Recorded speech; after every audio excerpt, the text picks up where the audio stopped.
Steve.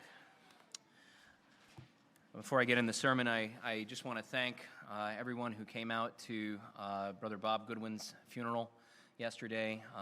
Thanks to everybody who came out. Thanks to Brother Steve and Carol, both for helping with music during that time. I felt it was a real blessing, and I know it was a big blessing to the family. And so thank you all for all your help with that and for coming out and supporting them. But with that said, jumping into our text today, continuing on in our study through the book of Esther, you'll recall last Sunday we were introduced to two of the main characters in the book, namely Mordecai and, who the book is named after, Esther, his adopted daughter Esther.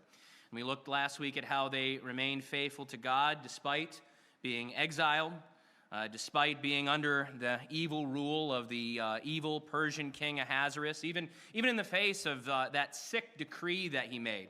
You recall that all of the beautiful young virgins in the kingdom, including Esther, were arrested, essentially, and brought to the king to basically see if they were his type in order to become the next queen.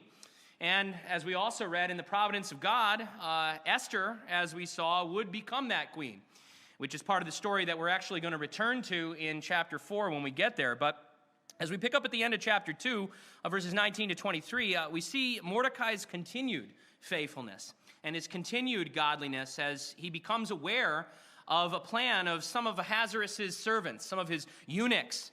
They were planning to essentially assassinate him. It says in verse 21 of chapter 2, we read of Bigthan and Teresh and how they became angry at King Ahasuerus.